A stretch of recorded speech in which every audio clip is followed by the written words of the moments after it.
Circe Almanzar Melgen es una doctora en Derecho y líder empresarial dominicana, cuyos aportes a importantes procesos de reforma de la República Dominicana, desde su posición como vicepresidenta ejecutiva de la Asociación de Industrias, la han posicionado como una de las mujeres dominicanas más influyentes de nuestro país. Almanzar Melgen hizo su doctorado en Derecho en la Universidad Iberoamericana, con una maestría en Derecho Empresarial y Legislación Económica y un posgrado en Alta Dirección. Ha realizado varios cursos de negociación y percepción de la Universidad de Harvard y de Dirección de Organizaciones Empresariales en el Instituto Latinoamericano para la Gerencia de Organizaciones Empresariales, el Instituto Centroamericano de Administración de Empresas, INCAE, y en la Confederación Española de Organizaciones Empresariales de España, CEOE. En la Universidad de Barcelona realizó cursos de formación política. En enero de 1993 inició su carrera en el sector empresarial como directora ejecutiva de la Asociación Nacional de Jóvenes Empresarios con tan solo 23 años. Se ha destacado por su participación en las reformas legales más importantes de nuestro país, que incluyen las reformas al Código de Trabajo de la República Dominicana, reformas judiciales de modernización del Estado, fiscales, electorales, de seguridad social, arancelarias y constitucionales. Fue la principal promotora de la Ley de Competitividad e Innovación Industrial aprobada en diciembre del año 2007. Desde el año 2006, funge como vicepresidenta ejecutiva de la Asociación de Industrias de la República Dominicana, institución que reúne a las más importantes empresas del sector industrial dominicano.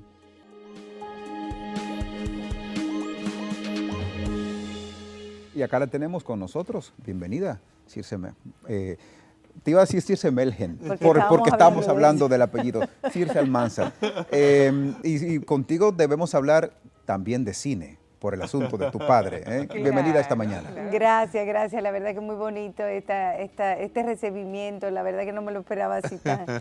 Se nota que estoy frente a periodistas, comunicadores que hacen una investigación. Gracias. Y hay un equipo de producción detrás que también apoya mucho este tipo de sentimiento que tú nos estás dando. Muy bonito, de verdad que sí. Cuéntale por qué. Va a ser un día muy lindo. Porque además de asociarte a tu padre, un crítico de cine fenecido, claro, pero un gran en la antología de cuentos de República Dominicana, para que sean con una obra magistral, El Gato, búsquenla, ¿no?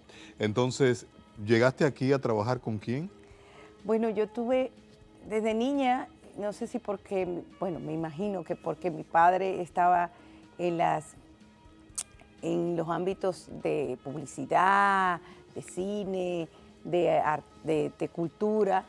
Yo inicié haciendo televisión, programas de anuncios de televisión, programas, y bueno, mi primer anuncio fue a los 6 meses. Después hice 12 anuncios comerciales de televisión. Y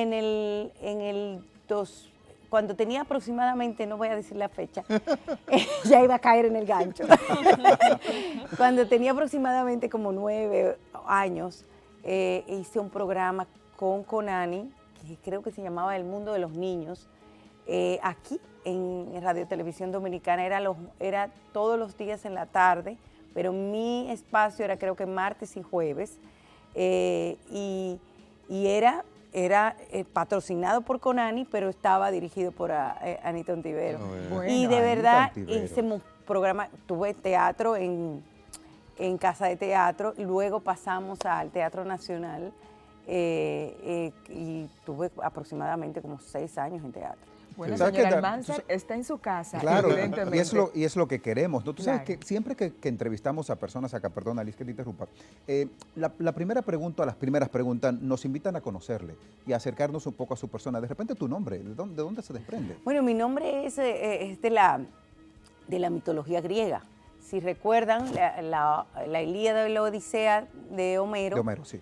La Odisea tiene todo un capítulo que es dedicado a Circe. Circe podría decirse que es una diosa, otros la denominan hechicera. Por aquí en República Dominicana, una importante representante del sector empresarial. Y en ese sentido queremos hacer la primera consulta en el orden de que este escenario pandémico ha perjudicado significativamente a todo este clivaje social. ¿Cómo entiende usted que se han tomado estas medidas? ¿Han sido oportunas las medidas ejecutadas actualmente por el gobierno dominicano para favorecerles? Bueno, primero, la pandemia ha cambiado no solo República Dominicana, ha cambiado el mundo. De hecho, no sabemos cómo vamos a estar después que afortunadamente podamos controlar esta pandemia y poder vivir nuevamente en la normalidad. Pero definitivamente la situación nos llegó y tuvimos que mostrar en nuestro sector una fortaleza y una resiliencia que nos ha permitido darnos cuenta cada vez más la importancia que tiene la producción nacional en República Dominicana. Así es. Darnos cuenta de la importancia que tiene la seguridad alimentaria en República Dominicana. Nos sentimos mucho más orgullosos y más conscientes de lo que valemos nosotros como sector en estos momentos de crisis. La República Dominicana tiene grandes virtudes. Es una economía diversificada, tiene todo tipo de sectores que permiten un crecimiento mucho más sostenible y más rápido comparado con otros países. Pero una de las virtudes más grandes que yo diría es que tiene un aparato productivo que puede satisfacer las necesidades básicas de la población. Eso no lo tiene todo el mundo. Eso no lo tiene todo el mundo. Hay muchos países que dependen prácticamente de importaciones. Y nosotros pudimos demostrar que podemos satisfacer las demandas aún en momentos de crisis. ¿Qué ha hecho el gobierno? Bueno, inicialmente yo creo que tanto el gobierno anterior como el gobierno actual han tenido una actitud abierta para escucharnos. Se ha entendido la importancia de que el sector privado pues, participe en la mesa del diálogo al ser una pata importante de la mesa en un momento de crisis. O sea, tú tienes que mantener la economía porque si no te mata la pobreza. Y si no te mata en la pandemia, te mata la pobreza. Claro, efectivamente. Y eso se ha entendido, creo que ha sido muy positivo. Y todos los esfuerzos que se han hecho han sido de la mano con el sector privado, incluyendo las últimas etapas de la vacunación. Y creo que ha sido muy positivo. Todo este esfuerzo que se está haciendo con vacunación, nosotros lo hemos apoyado, hemos estado ahí adentro y estamos empujando la misma para la misma lado de la carreta. Claro, usted mencionaba el aspecto de resiliencia y es una de las valoraciones que ha hecho el Fondo Monetario Internacional. Esa diversificación es lo que ha permitido que República Dominicana, de hecho, este año se proyecte con un crecimiento del 6% del PIB. Y en ese sentido queremos consultarle, ¿cómo entiende usted que estas medidas que están aperturando ya los comercios no esenciales están beneficiándoles directamente y cómo esto se va a traducir en beneficios para la población? Bueno, ayer decía el FMI, no sé si lo vieron, que la medida económica más importante y efectiva en este año, 2021, es la vacunación. La medida económica. Fíjense por qué. Porque de esto va a depender la apertura total de todos los sectores. Nosotros hemos podido mantener un ritmo de resiliencia, pero no necesariamente es que estamos todos bien. O sea, aquí todavía la economía y todavía los impactos de la economía se están viendo, o sea, el impacto negativo de la pandemia se está viendo sobre todo en las MIPYMES y que son una fuente importante de empleos y una fuente importante de la cadena de comercialización de los productos que producimos o de los servicios que ofertamos. Y eso no hay que ponerle atención porque esa parte o ese segmento de la población sostiene mucho a los pueblos. Nosotros no podemos decir, bueno, el sector industrial está bien, que no está bien totalmente. O sea, estamos hablando de que ha mostrado resiliencia, de que no se ha llegado a unos niveles de crecimiento notables, pero tenemos que empujar la economía en su totalidad. Y por eso es que tenemos que empeñarnos en este proceso de vacunación, vacunarnos todos, porque esa es la mejor manera, la manera más efectiva para integrar esos comercios pequeños que no tienen quizá las herramientas para poder defenderse de igual manera que lo tiene la industria, que lo tienen los grandes sectores de la economía. Si yo diría que si el mayor empeño que debemos tener ahora mismo es en las MIPYMES, en la construcción de obras, construcción. O sea, cuando hablamos de construcción es poner dinero en la inversión. El gobierno ha anunciado muchas obras, le ha hecho un poco difícil con el tema de las contrataciones públicas, pero tenemos que empujar eso. Ese va a ser una de las medidas más efectivas para dinamizar la economía y, por supuesto, ver cómo levantamos el turismo, que es en lo que encadena la economía. Bien, también. Eres abogada especializada en Derecho Administrativo. Explícale a la gente por qué se le ha hecho un poco difícil al gobierno contrataciones públicas, porque se desconoce que esta normativa tiene unos procedimientos que hay que cumplir y entonces alargan los procesos de compra y contratación. Sí, nosotros de hecho hace aproximadamente 3 años o 4 años. Perdón, Circe, dicen que es una ley sueca para un país tropical. Sí, y lo hemos planteado, de hecho había propuestas de modificación. Es una ley que tiene sus ventajas y tiene sus bondades porque implica algunos niveles de transparencia y también de procesos que te hacen un poquito más de rigurosidad. Pero entendemos que los mecanismos burocráticos que crea esta ley no necesariamente han resuelto los problemas de corrupción o han evitado que se cometan actos de corrupción. Entonces hay que revisarla, hay que ver qué es lo que está pasando. Había un proceso, nosotros inclusive propusimos algunos cambios. Yo creo que más que toda esa burocracia que en un gobierno nuevo, con personal nuevo, con gente nueva, es complejo tú empezar a otra vez a los trámites, adecuarte a los trámites, todo tu equipo, y entonces se crea este niveles de traba. Pero, sin duda alguna, lo más importante en esto es trabajar con transparencia, que así lo está haciendo el gobierno. Yo creo que ha sido muy efectivo en el enfoque de la transparencia, o sea, en el enfoque de que vamos a abrir todo, porque eso es lo que te garantiza que todo el mundo tenga acceso a la información. Y el castigo, la impunidad. ¿Qué es lo que evita cualquier acto de corrupción? Es tú tener todos los controles debidos, con niveles de transparencia y acceso a la participación de la gente, pero cuando lo hagan mal, castiguen. Ustedes tienen, dentro de esa institución que presides, la facilidad de poder medir, desde la óptica de la razón, un termómetro gradual de realidades de país, sobre todo el nuestro, a nivel macro, a nivel conceptual.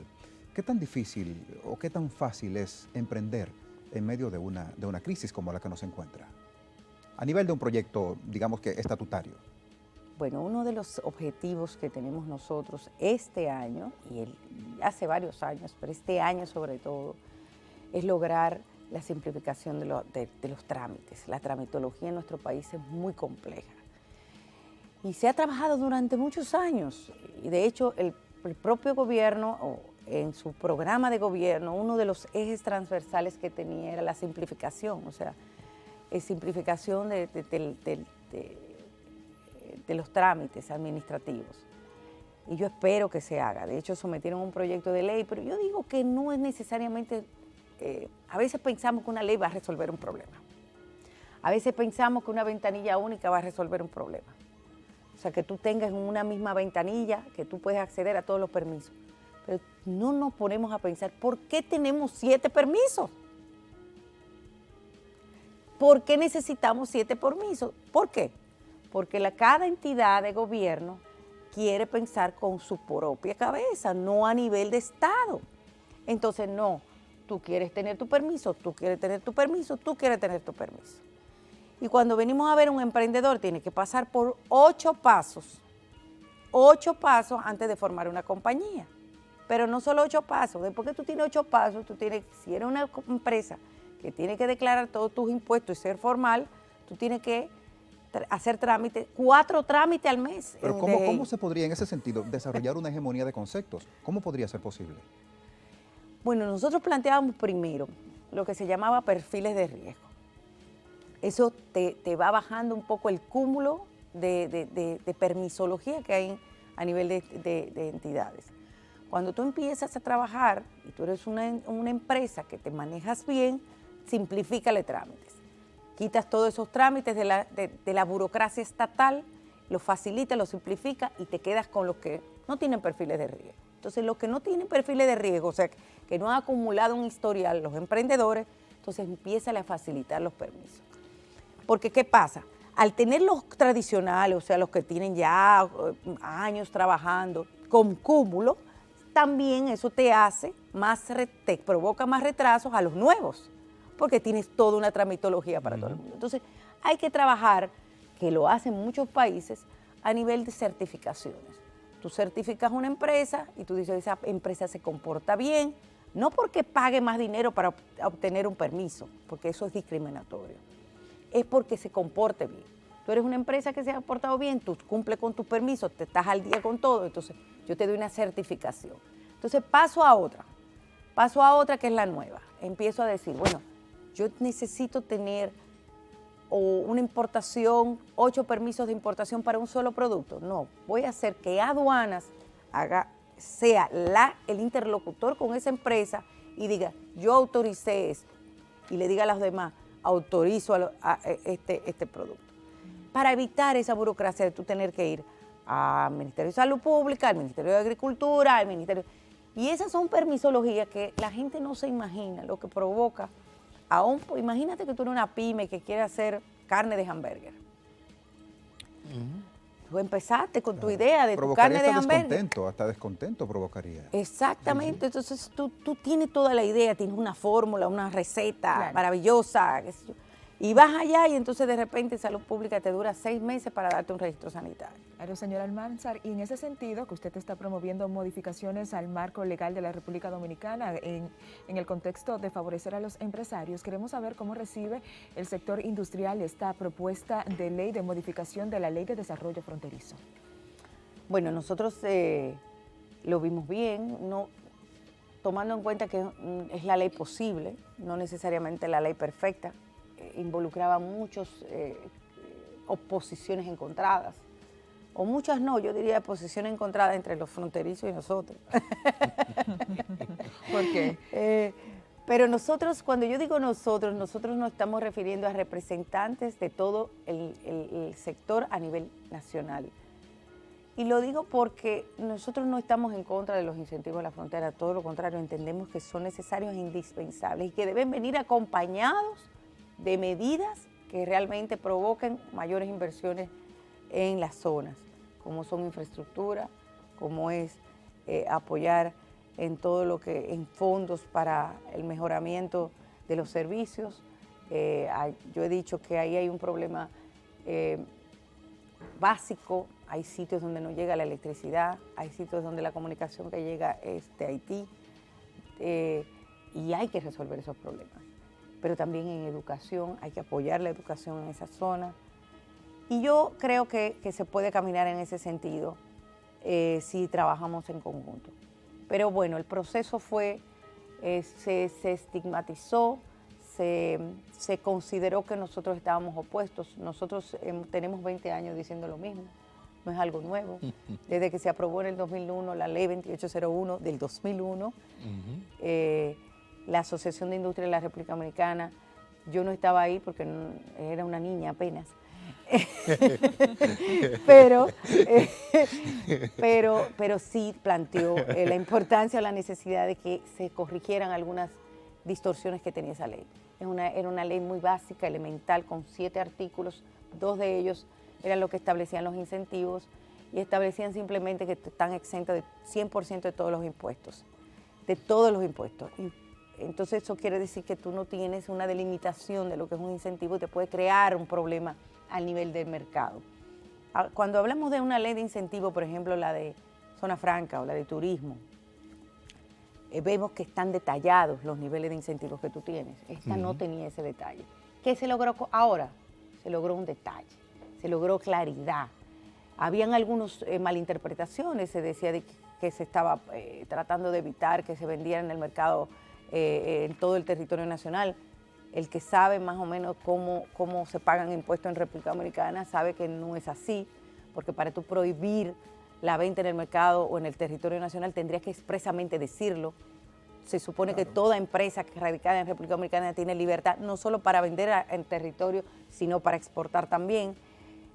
Pero se malinterpretaron algunas cosas y esa fue la mediación que... Pero como que no tiene lógica porque Empresa San Miguel vende su refresco Claro, en el territorio nacional claro. y están paradas en la ley 2801. Y nosotros no tenemos problema y creo que el aporte que ha hecho San Miguel en la zona es importante. El tema es, lo que nosotros decíamos, sea San Miguel, sea cualquier empresa, es que esos beneficios no sean, por ejemplo, para si tú tienes una instalación en el Ceibo. Bueno, el Ceibo es una comunidad pobre. Vamos a utilizar mejor Punta Cana. ¿Qué dijiste? ¿A quién fue que mencionaste? Sí, Claro. sí, que estaba escuchando algo. ¿Tú mencionaste al Ceibo? Sí. Señora Almanzar, ya nos toca despedirle, pero no me gustaría hacerlo sin antes hacer una precisión importante. Y es que se ha juzgado este gobierno, y me gustaría ser clara al respecto, como el gobierno de los empresarios. No necesariamente sin traducir en cómo este aporte se va a traducir en beneficio colectivo para toda la población. Brevemente, porque producción ya me está apuntando que debo despedirla, me gustaría saber cómo todo este paquete de incentivos para el sector industrial y empresarial de la República Dominicana se va a traducir para los dominicanos en general. Bueno, mira, realmente el concepto de incentivo fiscal es un concepto que hay que verlo desde diferentes ópticas. Las zonas francas son un régimen especial que se utiliza en muchísimos países para que vengan inversiones para ahí. El turismo se promueve como un sector atractor y es importante tomarlo en cuenta. Y los otros incentivos son básicamente incentivos a rama productiva. Todos los países lo tienen. Y es importante. Si nosotros no tenemos ese tipo de incentivos, quizás no tendríamos el crecimiento que hemos tenido de manera sostenible en todos estos años. Pero yo diría, y quiero tomar tu pregunta inicial de que esto es un gobierno de empresarios. Mira, yo entiendo que no, la virtud o si tomas en cuenta cómo el presidente Abinader conformó su equipo de gobierno, en la parte económica conformó o puso personas que tienen relaciones con empresarios, pero no porque sean empresarios que vienen de larga data o de familias empresarias, son personas que se formaron, que son educadas con una formación de alto nivel, que se convirtieron en empresarios por su formación. Claro. Esa es la diferencia. 3 ejemplos podemos poner que no son empresarios. Exactamente. Hochi no es empresario. No. Bueno, es un Fernan- empresario ahora, pero no. pero Viene de porque sus padres. se formó, se dedicó e hizo dinero por su formación. Claro. Perfecto. Podemos mencionar Paliza, sí, el apellido y todo esto, pero ¿Y en búsquenle beneficios? una empresa, o sea, a Claro. él No, per se. Paliza no es un empresario. ¿Entendiste? Paliza es un político. Perfecto. Y en beneficios colectivos, perdón. Lisandro Macarrulla se hizo él mismo. Sí, Si tú igual. ves los orígenes de Lisandro Macarrulla, claro. es una persona que sí es empresario, claro, pero no es que viene porque el hecho de que es de una familia Yo lo veo un empresaria. desarrollista. Un Exactamente. desarrollista que tuvo vínculo con una familia importante. Claro, es que igual, Así es. igual te digo algo, Circe. Ayer teníamos acá una invitada y me llamó la atención poderosamente cuando dijo que este gobierno era exclusivamente de empresarios. O sea, yo me quedé con la boca Y abierta. podemos ver en la verdad. parte Pero social bueno, a ver igual si están tu respuesta ha empresarios, sido- ¿no es así? Tu respuesta ha sido tácita. Y la Muchísimas verdad con eso me gracias. quedo y con esa idea me Y compras, además ¿no? los empresarios no somos malos. Por otro lado, bueno, hay que agradecer, ¿no? Yo me propongo visitarte. Dijiste una mentirita, sí. ¿Cuál? Sí. En el 2001 tú estabas en Ángel, cuando aprobamos la ley de desarrollo fronterizo. No juegue con mi memoria, por favor. Pero sí, yo estaba en Ángel, pero era una niña. Aquí Pero es nos- prima hermana de industrias. Aquí nos quedaremos hablando de años de edad y de otros temas que pues no alcanzó el tiempo. A ustedes pero lo podría engañar a él. agradecemos a doña Circe Almanzar Melgen, quien es la vicepresidenta ejecutiva de la Asociación de Industrias de República Dominicana, conversando con nosotros acá en medio de un coloquio pues bastante interesante, ¿no, muchachos? Así Así es. Claro que que sí. enhorabuena, Circe. Espero venir pronto. Claro Sí, que sí, sí, sí, Para encantados hablar del de tenerlo. reciclaje, del reciclaje. Ay, Bueno, sí, sí, sí, y claro. la próxima te invitamos a un café. Cuando él te dice que va a visitarte, te Es aseguro para que lo del es reciclaje. por algo, Es para lo del algo. reciclaje. Vámonos a la pausa, Hay que poner un señores. Al punto regreso nube aquí. queda mucho contenido por compartir en esta casa de todos esta mañana. Ya regresamos. Allá afuera en el parqueo, sí, sí. Ah.